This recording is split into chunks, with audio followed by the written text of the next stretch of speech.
হিন্দু মহাসভার হুমকির মুখে নিরাপত্তা ব্যবস্থা জোরদার করা হয়েছে গ্রিন পার্ক স্টেডিয়ামে।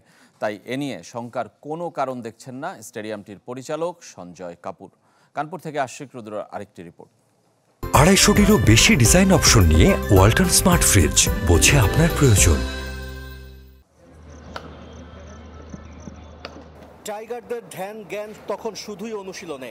হঠাৎ গ্রিন পার্কের মাঠে একদল নিরাপত্তা রক্ষী, সাথে কানপুরের প্রশাসন সরেজমিনে মাঠ, ড্রেসিং রুম, গ্যালারি পর্যবেক্ষণ করেছে তারা। নিরাপত্তায় কোনো ফাঁক ফোকর রাখতে চায় না উত্তরপ্রদেশের শহরটি।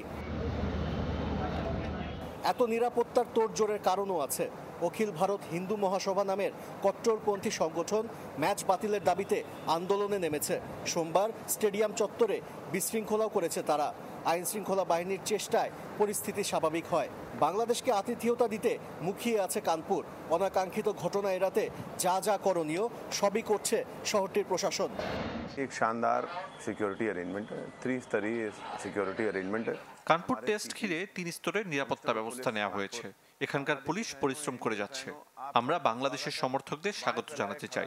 আশা করি ভালো একটা টেস্ট হবে। आप सब आइए, आपका वेलकम है। ये कानपुर का उत्सव है।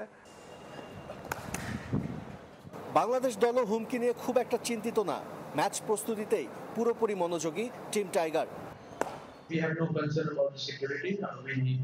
We trust that the Indian cricket board is looking after that. তবে একটু হলেও ঝুঁকি আছে। গুঞ্জন আছে ম্যাচের দিন স্টেডিয়ামের বাইরে শোডাউন করতে পারে সংগঠনটি। ভেতরে ভেতরে বাংলাদেশের বিপক্ষে জনমত গঠনের চেষ্টাও করছে হিন্দু মহাসভা। আশিক রুদ্র, চ্যানেল 24, কানপুর, ভারত।